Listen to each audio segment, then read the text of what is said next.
Buenas tardes. Vamos a jugar con la idea a ver cuánto puedo sostener, ¿cierto? Decir ahí sin caer en los apuntes. En principio ahí agradecer la invitación a los organizadores, a Juan, Yamil y Federico. Y bueno, acá estamos y a ver, retomo algo que hubo en la presentación. Más que nada me quedaron algunas cosas ahí que fue señalando el Fede,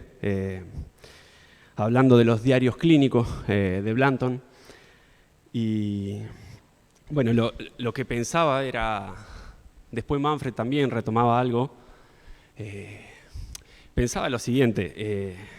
era como se observaba en esa lectura de los diarios clínicos, como con mucha claridad, de alguna manera la búsqueda que estaba haciendo ahí Blanton en ese tratamiento, la estima como por el maestro, esta cierta búsqueda de garantía. Y a mí lo que me hacía siempre pensar era esto, en esa búsqueda de garantía, en esa búsqueda como si existiera la posibilidad primaria de encontrar sobre la base de la técnica la posibilidad de un tratamiento o de un análisis de lo inconsciente. ¿Por qué digo como si existiera esa posibilidad? Parecería ser que la técnica, Lacan ahí nombraba como en el seminario 1, dice, cuando los jóvenes practicantes empiezan a hablar de la técnica, siento que estamos como en una confusión total. Era algo así que se me plasmaba como con mucha identidad en ese punto, que es esto, digo, no se puede incorporar una técnica,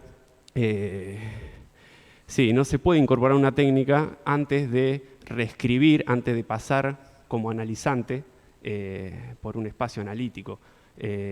No es incorporable la técnica, me parece que eso denuncia cierta posición de lector asiduo de una teoría en esos momentos del análisis, y Freud me parece que ahí fue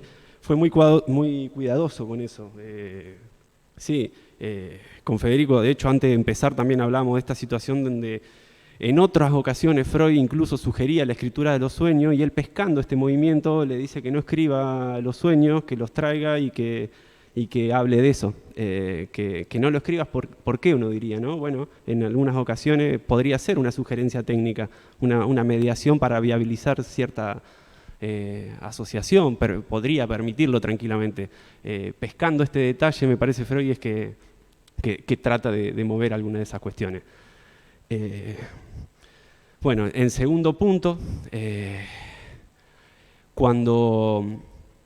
Juan me hace la invitación, yo creo que fue a los días, tengo la sensación de que fue muy cercana tras la invitación, tuve un sueño que quería compartirlo, que me da un poco de pudor, incluso de vergüenza, digo, contarlo, pero porque quiero elaborar ahí cierta idea de, bueno, primordialmente esta realización de deseo que pone en juego el sueño, y aún siendo de alguna manera displacentero, yo me despierto con una sensación fea, y este sueño más o menos consistía en esto. Me lleva a una época de casi hace 10 años atrás, donde yo me encontraba preparando una materia que era psicopatología del lenguaje, PPL. Muchos compañeros habrán pasado esa materia, otros no. Y bueno, lo cierto era que en el apremio de esa materia, que me costó muchísimo, que bueno, viste, ir a rendir una materia conjuga algo de esto, de la exposición de encontrarse con otro, en ese sentido un maestro, encontrarse con un docente, de exponer algo que uno vendría preparando, y va que bueno, que llegaba sería a la facultad, llego con otro que no lo conocía, que era un compañero estudiante, y llegamos a un aula donde no había personas, y en mí se empieza a suceder esta idea de aprovechar esa situación, y no llamar, por ejemplo, al docente en aquella oportunidad. Este compañero tenía el teléfono del docente, acude a llamar, y yo entro como una serie ahí en el sueño de decir, bueno, es mi oportunidad, lo dejo para otra oportunidad, ya que no hay nadie acá, me voy, porque no llegué lo suficientemente preparado, porque no hice consultas. En la facultad era algo muy típico hacer consultas, hacerse ver o mostrar ahí en los distintos docentes, además de elaborar, bueno, un poco lo que uno venía preparando. Pero lo que quiero decir es que, bueno, que ese sueño, digamos, se me presentó tras la invitación. Que bueno, como realización efectivamente habla de esto, digo, de la complejidad de presentarse, de presentar algo de lo inconsciente ante esta invitación, ante esta provocación de que hablemos de lo que hacemos, de lo inconsciente y todo el apremio que me generó, todo que me genera. Y ahí, bueno, por otro lado, también quería compartir algunas, reflexiones, si se quiere, cosas que he podido hacer con otros. Sí, bueno, hasta acá llegué, vamos a abrir los apuntes un poco y...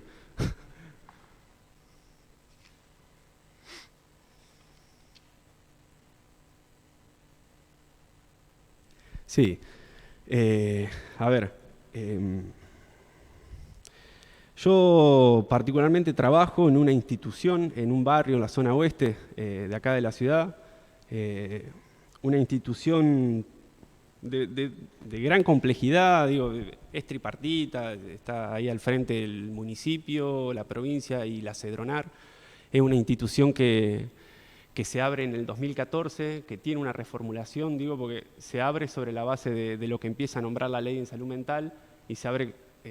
sobre la base de darle tratamiento en la salud pública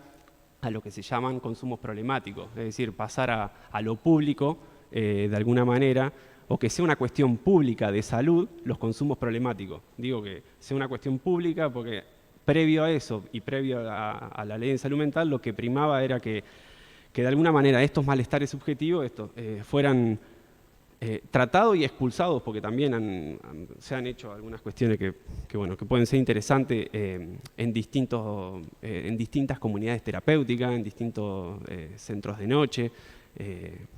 Pero bueno, en esa vía de pasaje de lo público es que me encuentro trabajando ahí, en la zona oeste, Rullón y Segui, al lado del polideportivo, y trabajo con jóvenes que cuando yo decía, bueno, ¿cómo puedo empezar a dar cuenta de la práctica en la que estoy? Empecé como teorizando un poco, tratando de pensar lo que aparece como figura,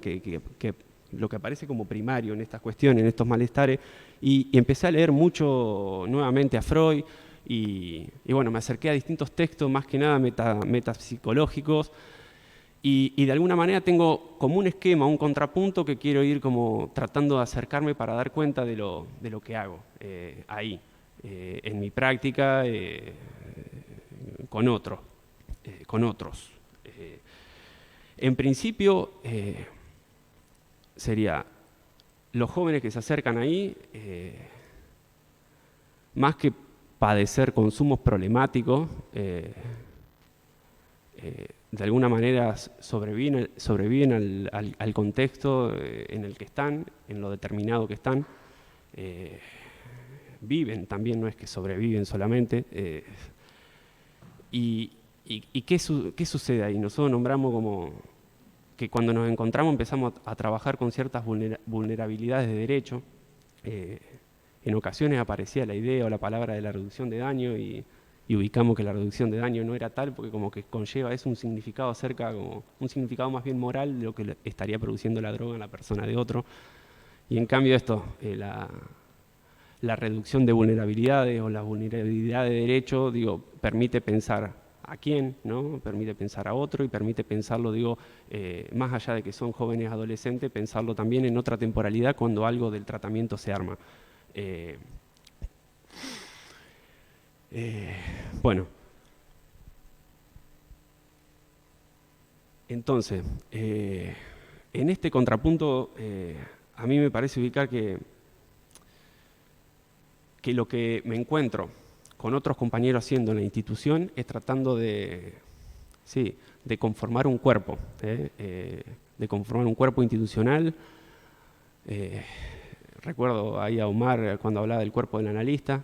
y un cuerpo institucional que empiece a darle lugar a algo que circula mucho sobre la base que nombramos como desafiliación, que es una palabra fuertísima. ¿Desafiliado de qué? digo, este cuerpo institucional, filiarlo a qué, filiarse a qué puede ser, ¿no? Y bueno, Omar trabaja una idea que para mí es bellísima, que es algo que retoma de Freud, que tiene que ver con esto de que por qué el mito en la estructura. Él se pregunta por qué los mitos, por qué las tragedias, y justamente me parece que ese carácter como repetitivo que encuentro en la institución, armando como un cuerpo, ese carácter repetitivo, rituálico, va dando lugar a algo de lo que yo supongo de que el otro estaría desafiliado, interrumpido de lo que puede haberle donado cierta cultura, o al menos sus generaciones de padres y abuelos. Digo, ese carácter repetitivo que va visualizando Omar lo ubica claramente sobre lo que yo supongo que está desafiliado, que son cuestiones justamente de lo que uno no puede saber, de lo que escapa a la razón, dice Omar, que son preguntas freudianamente por el ombligo del sueño, por el origen de la sexualidad, por el nacimiento de otro, por la transmisión de la cultura que otro puede hacerle a jóvenes que parecería ser que llegan, bueno, como muy puesto en cuestión esto. Freudianamente yo traté de darle un lugar, ¿viste? a estas cosas, trato incluso de seguir pensándolas, y a mí me parece que cuando me encuentro tratando de ahí de armar un cuerpo, me encuentro muchas veces ofreciendo, esto para ahí suena como mal, hoy a la mañana hablábamos como de sugestión, no sé si la palabra es sugestión, pero ofreciendo mediaciones en la realidad, no en la realidad psíquica, ofreciendo mediaciones, sugerencias, modos de poder transitar el día, hasta lugares donde ubicar, donde pasar la noche, sugerencias de poder encontrar una forma de realidad que esto, supongo que permita darle un tiempo a algo que se aparece o que se presenta como más compulsivo, más repetitivo, más bien ligado al acto y no más bien ligado a actos que ponen muy en peligro, a la persona, a los chicos, actos donde delinquen, donde roban, donde se exponen. Y bueno, esas sugerencias, por parte mía, cuando trato de apostar que se arme alguna transferencia, o esas sugerencias, incluso tratando de leer con los otros que trabajo por dónde irían estas sugerencias, y no ser el único que pueda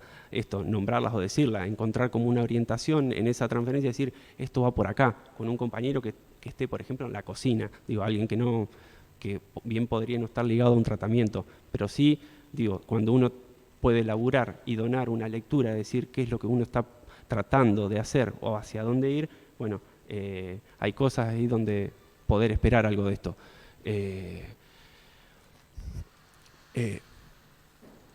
Freud,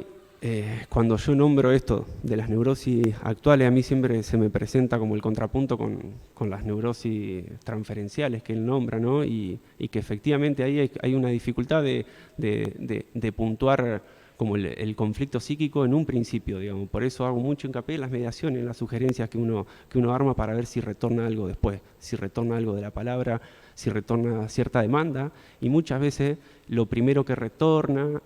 yo digo, voy a generalizar, y todo ese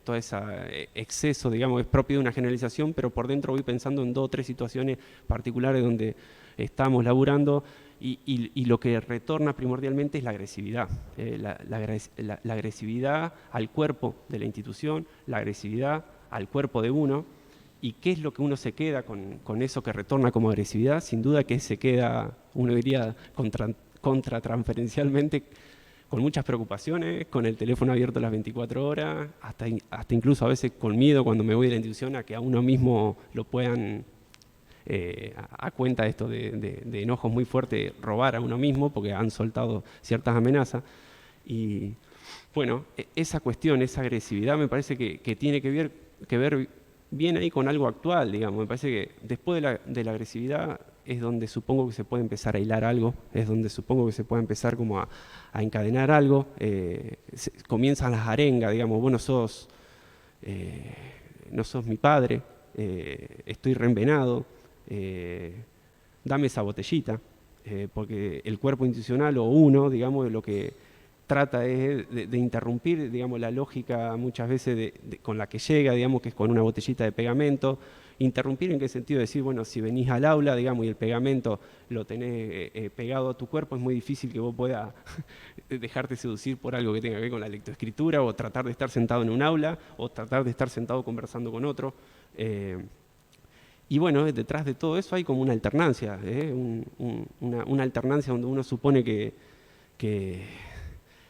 no estuvo, que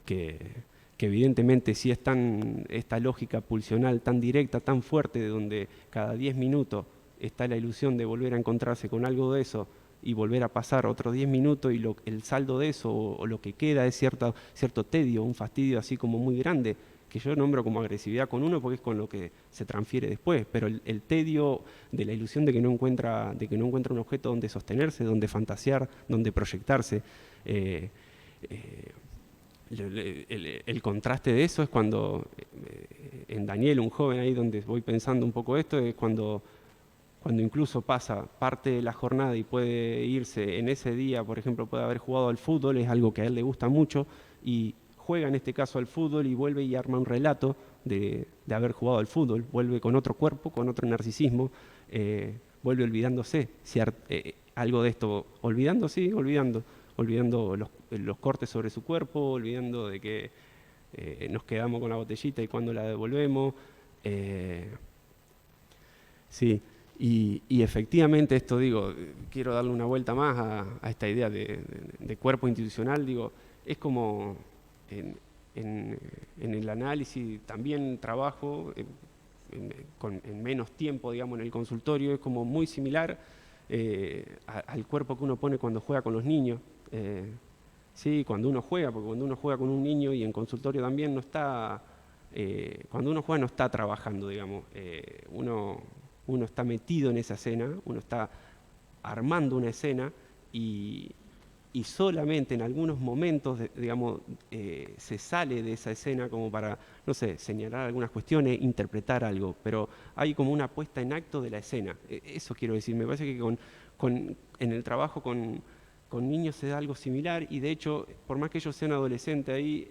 hay algo ahí como, me parece como muy infantil que ubico ahí cuando digo desafiliado, de una sexualidad infantil que se organizó de este modo, en una puesta en actos constantemente, que ahora hay que empezar como a armar, que hay que empezar como a tratar de encontrar, sí, ciertas donaciones.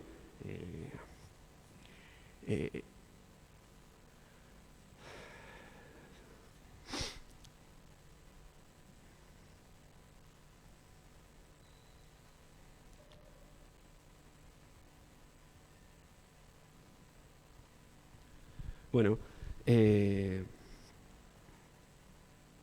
sin duda que en esta lógica, así como más, cuando pienso en esta idea de neurosis actual, Freud en varios textos, que a mí me parece que me quedó una idea dando vuelta, digamos, él nombra, cuando labura neurosis de angustia, nombra como la excesiva o la acumulación excesiva de excitación que no encuentra deriva o descarga según la traducción psíquica. Y ahí pasa a describir toda una serie de síntomas, más bien como descarga motriz, donde tocan al cuerpo. Y a mí me parece que hay algo de esto en esa lógica así imperiante, donde no hay tiempo o no hay promesa alrededor de esa palabra, o hay poca, digamos, hay poca espera de poder llegar a una entrevista, si te demoraste 2 minutos se fue, hay poca espera de poder retomar algo a nivel de cierta asociación, de ahí que estas mediaciones, y a su vez me parece que comienza como por otro lado esto, recibiendo cierta agresividad y dándole lugar a eso, comienzan como a mostrar el apremio en el que están. Por la institución empieza como a discurrir, digo, el apremio de, bueno, ahora que me di cuenta de algunas de estas cosas que venimos señalando,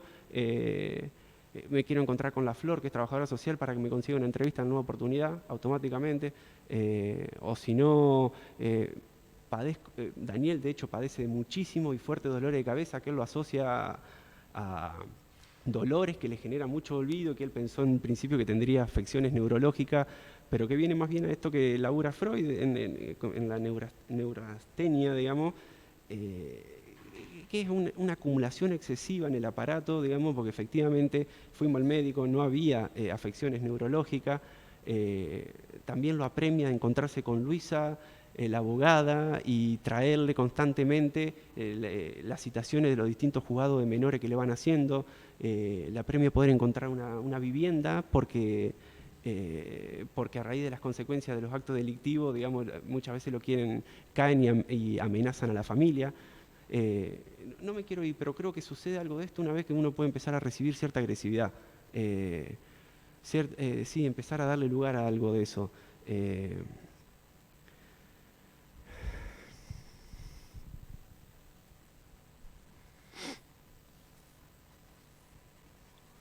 Bueno, creo que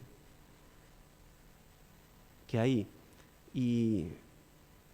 después un punto que me había olvidado, que quería retomar, que no es particularmente de esta labor de la institución.